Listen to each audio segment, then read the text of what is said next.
Welcome back to the second quarter of the Bobby Dupre Show, and my sidekick, Andrew Gitros, and we were talking about various things and people who have done some good things, and I want to thank Gary LeJack, who helped by picking up my little barbecue pit. There was a barbecue pit in the silent auction at this REAP benefit, and I got it, and then I didn't, to take it home, you don't want to leave it in a wide open building like that, in the Mojo section of the place.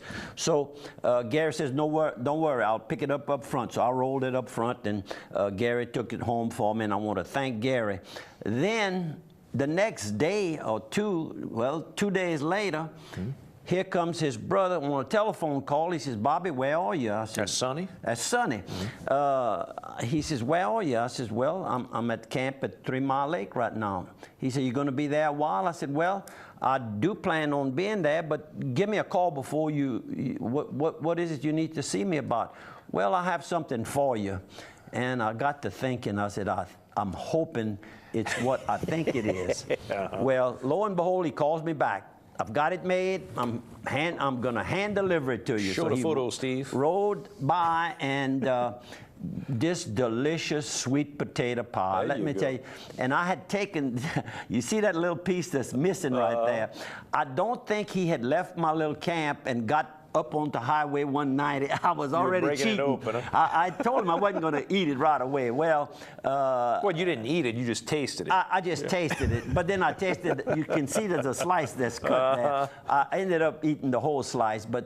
And I says, am I to thank Kim for this also? He says, I made this. That's what I understand. He's the baker. Yeah, that's correct. So, I mean, I've got so many friends that do different things for me. He drove from Opelousas to deliver this, and just because he can bake, I guess. And that's pecans, small pieces, not ground, and it's not whole. It's finely. It must have a machine or something that you run that through. I bet that machine with that knife. With that knife, I bet guess he does that himself by hand. Yep, and then he bakes that. It's a crust like that, and I got a little bit left. It's in the refrigerator, so you know where I'm going.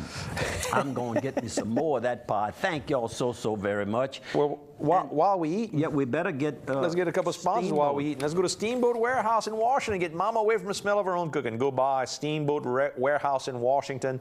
Add crawfish etouffee to any main course for just a few dollars more. They got the great shrimp Betsy, which is that great Gulf shrimp, kind of sautéed in a broth with olive oil and herbs. It comes with that bread that you can dip in that olive oil.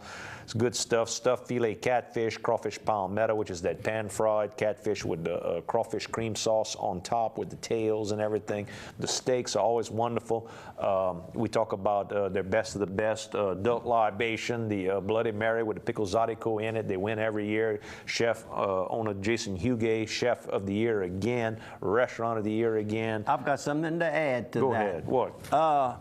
Made some new friends over the last week, and one couple I met riding the elevator up to the 3rd floor, the clubhouse at Evangeline Downs on Thursday night.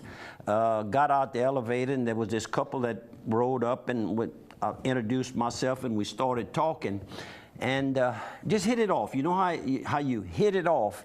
And I said, would you all like to come and sit at my table? They said, well, we're meeting some friends. I said, well, when they get there, if y'all would like to, y'all would enjoy, because y'all are horsemen. He was saying that they have horses, race horses, he and his friend Alan. So sure enough, they showed up a little while later, and we just became real good friends.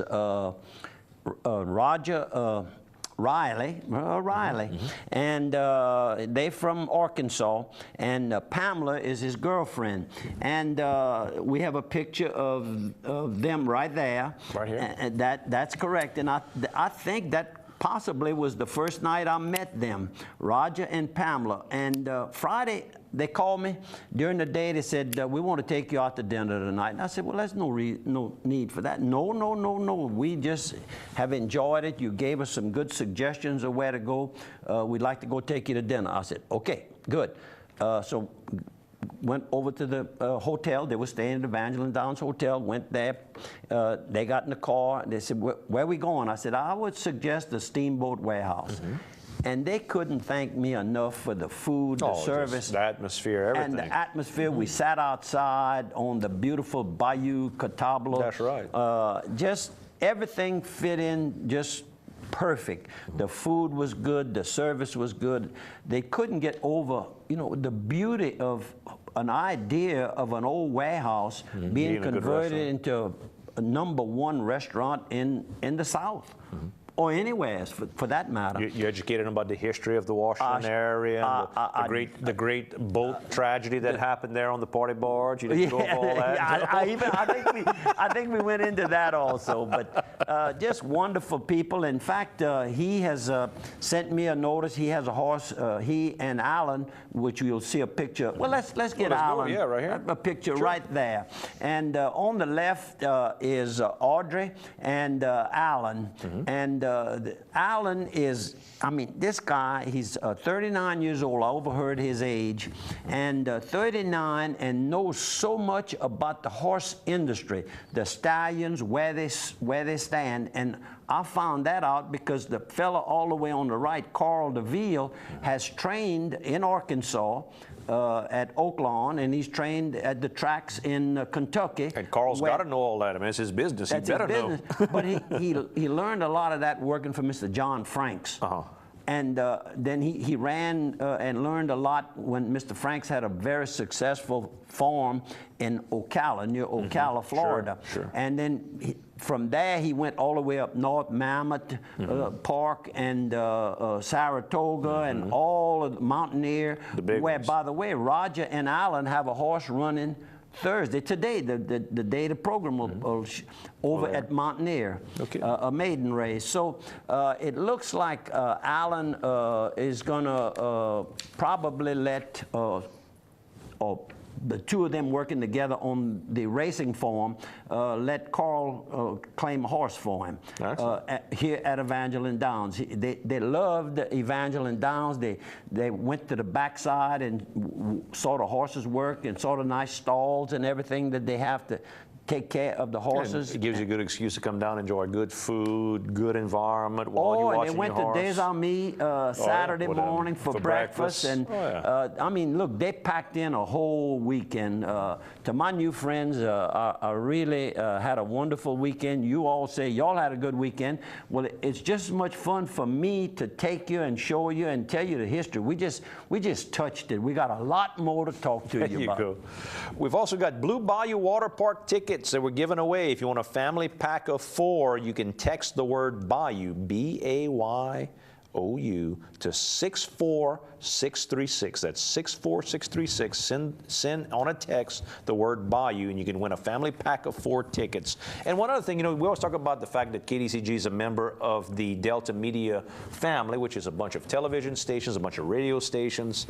103.7 is the game, the big sports station affiliated with KDCG. If you turn on 103.7 in the mornings, they've added a new host for their sports show, Nick Bonsano, who does a big nationwide show out of Las Vegas. He's moved down here to Acadiana, to Karen Crow, was in Chattanooga quite a few years covering the Volunteers, Tennessee football, so he knows about SEC football. He knows about sports. Give a listen whenever you get a chance. 103.7 The Game.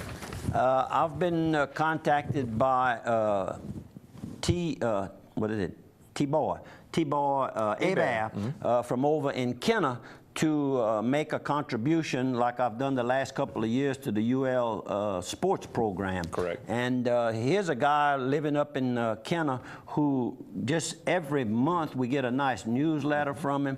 So it's not just Coach Hud.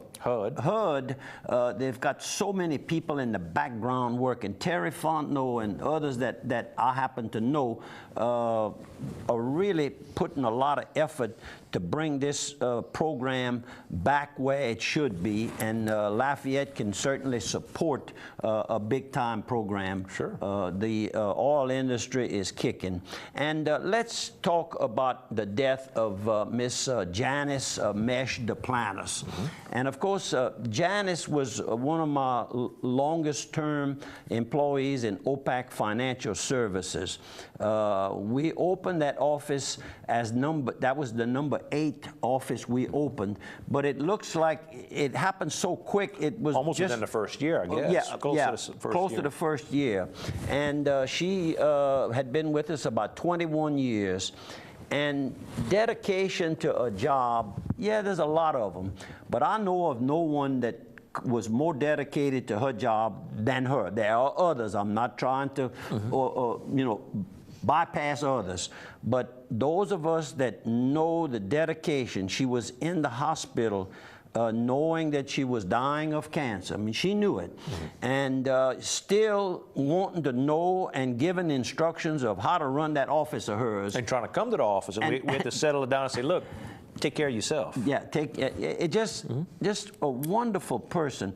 And I'm gonna tell a little story. We have a couple of minutes here. When I opened that office, I went in, I located a manager, and it happened to be Janice. Then I went looking for a place to operate. We found a building, needed a lot of work, but we had the carpenter, electrician, plumber. We had all the volunteers we needed up on the staff already. So we rented that, and after I rented that from the gentleman, he says, you have anybody in mind to manage? I said, I just hired somebody. He said, you hired somebody already? I said, yes, sir, we're moving. And he says, who'd you hire, if you don't mind? I said, no, she's going to be coming on board as soon as we got the office open. I said, Janice Duplantis.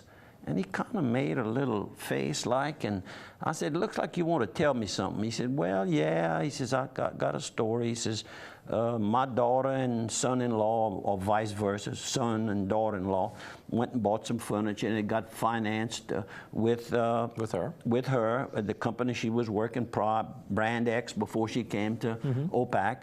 And he said, would you believe that she called them the day after the due date and reminded them that they were late on their payment? I said, I sure hope she does the same thing for me. And I'll tell you what. He thought that was bad. He thought it was bad. And I said, you know, my daddy taught me, he said, Shah, always try to pay on, or if you can, pay ahead of time. So anyhow, there's a lot of people can loan money, and there's another group of people that specialize in collecting the money. Now, she had them both. She could make the loans and she could collect them. And when she called them, I mean, she let them know that that was her money. And in a way, it is the loan man. Sure. That comes out of their bonus at the end of the year. Bonus and everything else, all dependent on collecting. Collecting and making new loans. I mean, she was tough but fair, and they loved her. And Janice, and I got to talk with the family members. Stacy, I knew the best, and we've shown pictures of her grandson Harley, who goes to a lot of the boxing events. Oh, loved Mason Menard. We talked about that, and then I got to talk with the 2 sons, Ronnie and Shannon. And they have formed a business. In fact, I didn't realize a very successful machine shop. For machining, all field equipment, downhole equipment, and they're doing well. And I just had a wonderful visit. And sorry I didn't know more about them earlier, but let's stay in touch. And Stacy, take good care of those kids. If you need some help, please don't hesitate to contact us. And I know Andrew and I'll be there to help you. And also David and Lisa over at the OPAC office. We're going to take a 1-minute break, folks. We'll see you on the other side of one.